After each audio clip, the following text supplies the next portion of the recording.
guys, welcome back to my channel. So today I am going to be telling you everything that has been happening in Iran.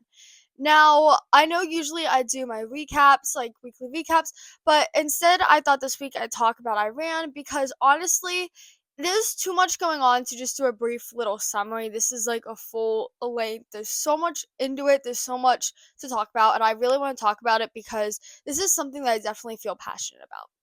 So, before I get started, if I'm looking over here, that's because all my notes are over here, and there's a lot of names I don't know how to pronounce. And just, to keep the flow moving, I like to have it ordered in a way where I can flow into the next thing. Also, the platforms I use AP News, I also use Rutgers. They are both, like, not left, not right wing, they're in the middle, so they're unbiased news sources. So, I don't get biased information, even though a lot of the information I'm telling you is there's not really opinions. I'll show my opinions at the end or probably a little bit throughout, if I'm being honest. But for the most part, a lot of the news is just what's happening. So, first thing we'll talk about, let's talk about the Iran protests and what's been going on really in Iran. So, protests have started roughly about like 2 weeks ago. That's like a rough estimate. It's been happening, for a little bit. And the protests started over citizens of Iran were angry with the economy and how things were rolling and how they were running the economy over there. Not gonna lie, couldn't really find a whole lot of in detail, like when reading articles I didn't really find a whole lot about in depth why there's the protests, but I know there's something with the economy. It's something with how the government is running the economy, I guess. Now, what these protests are doing is they are calling for the death of the supreme leader. I'm gonna butcher this name, Ayatollah Ali Khamenei. I know I just butchered that. I'm gonna butcher probably all the names in this, so I am very sorry. So yeah, they're calling for the death of him. He's, the leader of Iran. Now, this is a rough estimate. There is roughly around 3,095 people dead. I did check this morning, so this is updated, but at the same time, this is a rough estimate. Iran is not giving updates of how many people are dead.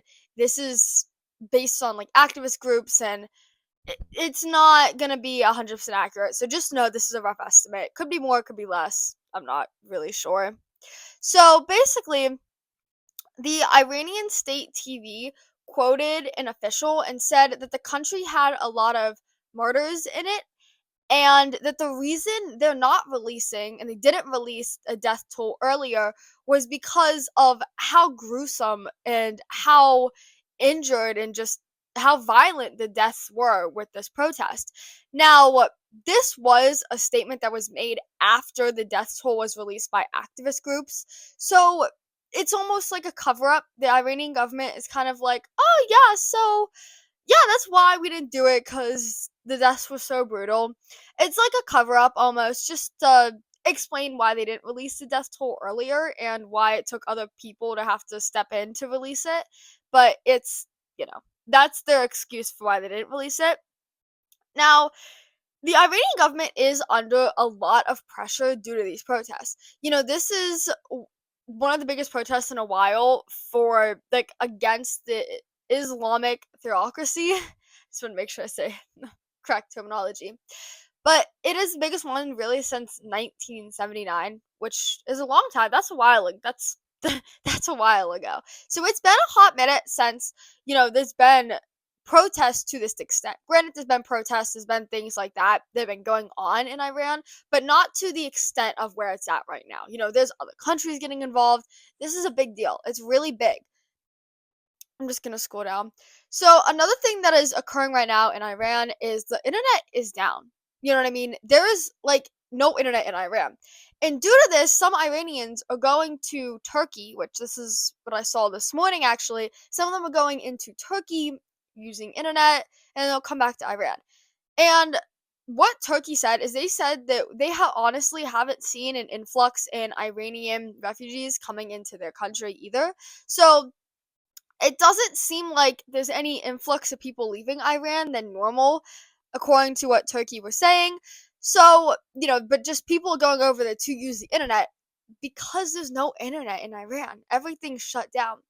Now, there has been some people though in, gonna butcher this word too, Tehran, Tehran, one of those that could call out to people and have been able to reach people, but people cannot call them back. Like if they can reach out to you somehow in some way, there you can't go call them. Like it's just not going to work. But there has been a couple people who have been able to reach people, and when they reach people, they have shared descriptions of what is happening. And one of, like, I'll post the quotes of the full descriptions and stuff, but basically what some said is anti-riot police carried big guns. I can't really say the word. I don't know if you can on YouTube, so I'm gonna spell it out. And they had tear gas launchers. um these guys are like US military people. And like if you want to think of it kind of like very similar kind of, that's what they are. Walking around the streets during the protests, and they're anti-riot police. So if there's anything going on, they're not going to be scared to go after the people, which you guys can tell by how high the death toll is that there is a lot of deaths, and this protest is very violent. It's a very violent protest. Now, they also said claims and sources of people who were able to reach out also said that stores were open, but there's not a lot of people really going in them and buying things. There's just not a lot of like foot travel, I guess, if you would, happening at the moment because obviously there's big protests, a lot of stuff happening.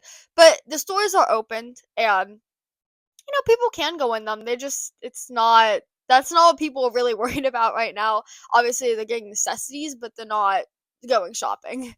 Um, but yeah, so basically, oh gosh, here we go again with the guy's name. Khamenei, the leader of Iran, he has showed praise to pro-government protests, which have also been happening. Now these protests are basically in rebuttal to the anti-government protests. So yeah, he's been praising them. He's sending warnings to America, which I'm gonna touch on here in a little bit and more in depth because there's a lot more to that. But generalized, he is, praising the pro-government protests and warning America. And the pro government protesters are basically calling death to all enemies. People that they're claiming are enemies are people who are anti government, people who, America, Israel, these people are being called, like, that's who these pro government protesters want dead, are those people. They also made statements saying how, these people are going against God.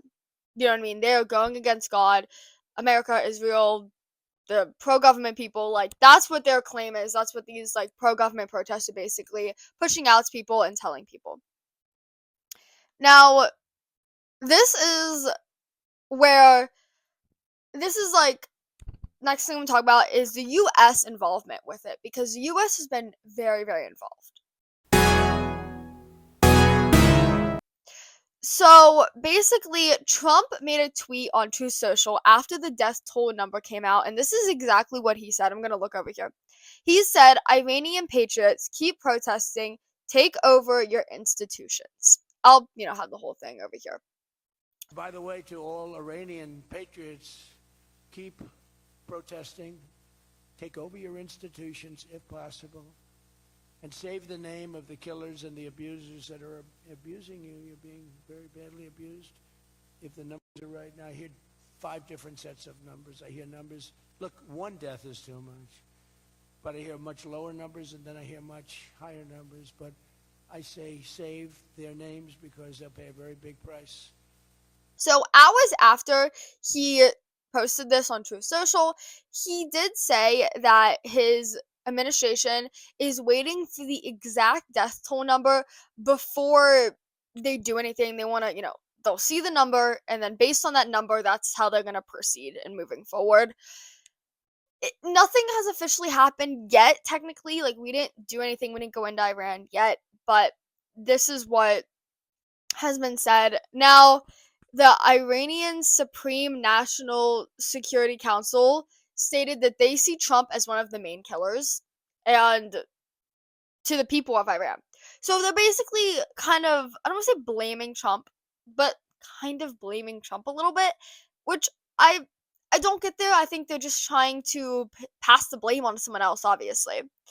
And basically, the leader, Kamenia, I'm gonna say that today, actually, when I was reading, called Trump a criminal for supporting the protesters. He's not very happy. He is not happy that the US and Trump is backing these protesters and they're not backing him. And they're not saying these protests are, they're not coming after the protest. They're for the protest, which is causing a lot of problems, obviously, because why would the leader be happy that the US is supporting the rioters? So, I have to scroll down a little bit. But yeah, so the Iranian senior official said that if Tehran was struck by Washington, the US, that the what are they called? The military bases will be hit. Now, the US doesn't have any military bases in Iran, but we do have military bases in Qatar, Saudi Arabia. There's a lot. I actually have a picture of all of our military bases, so you can see, we don't have any directly in Iran, but we have a lot around us. And on Wednesday, the US officials said that people were being pulled out of the military bases in the Middle East because this is like, just in case the US decides to strike Israel, we don't want tons of our people, being killed at these military bases. So they pulled some people out. Other countries also said that they took out some, like, withdrew people from the military bases in Qatar. So other countries are seeing that there's some tensions, there's some stuff, things might go down. So they're deciding, pull their people too. Officials from Egypt, Oman, Saudi Arabia, and Qatar they're showing concern because with the US military involvement, because they think that it could cause problems with the global economy. If there's like a thing that happens between the US and Iran, there's no saying to what extent it's going to end up taking. There could be other countries that get involved. There could be, I mean, this can definitely turn into craziness, you know what I mean? And I feel like the US is going after everybody right now, and it's just, there's a lot going on. There's a lot of problems, but there are other countries who are showing concerns about the possibility of US striking Iran and how it can really impact the economy globally. Now, Trump has said that the killing has subsided. He was informed that. Now, I don't know if that's necessarily true. Like I said, I keep on checking every day, and the death toll just keeps on rising. Now, it might be rising at a lower rate than it originally was, but it's definitely still rising. It's still increasing, so there's still deaths each day that is occurring. So, the Iranian officials and US saw each other at the UN Security Council. Nothing really occurred, it's obviously nothing really worked there. US envoys retold threats to the Iranian officials. Even though Trump has said that he's tried to pull back a little bit, the envoys for the US have reiterated what Trump said. He said, "We're gonna go after you guys, we might bomb you." And that's kind of what the US envoys reiterated to the Iranian officials, even though Trump's been trying to pull back a little bit and calm down more and not be so, I don't know how to describe it, but be so, forward. But, I guess US is still pushing forward. But yeah, so Emergency Secretary Council invited two Iranian people who are residents of Iran at a time. So they called Masay Alinjad. I'm so sorry, I'm butchering this. And Amambe, but I don't even know. Batiba. I'm so sorry. That was horrible. But they called them in to express and talk about their experiences that they had with Iran and everything has been they've directly come in and talk about it. And one thing is, so this is something that was discussed, but two Russian mobsters were basically hired to kill her, and it was on behalf of the Iranian government. And this happened in October. She was in New York at the time. These people, they got caught. They're in jail, I think 25 years or something like that, around the lines of that, I'm pretty sure. So thankfully she is okay. But the Iranian government literally sent people to come after her. So there's obviously been problems there. And, Reza Pahlavi, like, urged international pressure on the government in Tehran, which is all like, bro, this is happening in Iran. So she's basically wants other people to put pressure on the government. Get them to maybe stop what they're doing. Make them worried. Make them be like, okay, maybe we have to ease up. Maybe we actually have to listen to protesters. But Trump says that he's uncertain that Reza is gonna be able to get support like in the country, like be able to get people to really like he doesn't think it's really gonna work how she wants it to. Even though she's trying, he's not confident and in 100%. So this is everything that's been happening. It sounds like it's all over the place because if I'm being fully honest with you, it is all over the place. Brief summary though, there's protests in Iran, there's tons of deaths that have been happening, the conditions are really bad over there, and Trump has basically said that he is not afraid to strike Iran, and he is in support of the protesters, and he is supporting them, and he wants them to keep on protesting and keep on fighting for the changes they want within their government.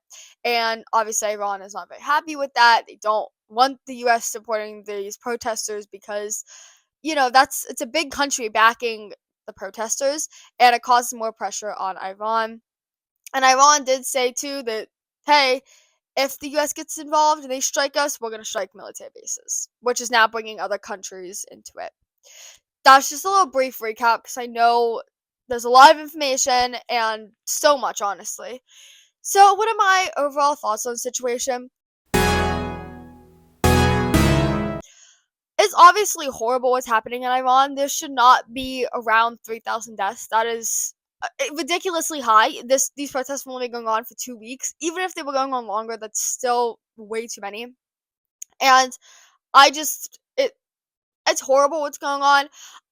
This is one thing that I actually do kind of, for once, back Trump on, and I don't even mind his statements. I actually like how he is like talking about it. I like how he is telling protesters to continue to protest and fight for what you want and what you want within the government to happen. I do actually support Trump on this issue specifically. I think that he's handling it very well. And I don't usually support what he does. I usually don't like how he handles situations. I do think he's handling this pretty well though. I don't know though if the US would go and strike Iran. I don't know how I'd feel about that. I feel like it's going to cause so many issues because we know Iran's probably going to come after military bases, and now you're involving other countries, and it can just turn into a whole mess, if I'm being fully honest with you. So if we do end up going after Iran, I don't know how I'm gonna feel about that. I feel like right now it's Trump almost just sending warning signs to Iran saying you better stop what you're doing because we're not afraid to come after you. Almost kind of thing. In Iran, obviously, is not as strong as the US when it comes to military. So, I feel like it's more just like a threat to kind of cause Iran to maybe stop doing what they're doing. But like I said, I do actually believe what Trump is doing at this moment is good, and I actually do support what he's doing currently with this situation. But obviously, I don't like him. I don't support him in general. But I do think this situation, he is doing what is good, and I think he's handling it very well. But yeah, so that is basically everything that's been happening in Iran. If you have any other information, definitely comment it down below because obviously there's probably a lot that I missed and didn't see, and there's just so much to this story that's been happening. So yeah, let me know any extra information and let me know you guys' thoughts if you guys, what you think about it, if you think that we're handling it right, if we should stay out of it, just let me know how you guys are feeling. So yeah, I'll talk to you guys next week. I hope you guys took something from this, maybe learned something. So yeah, bye.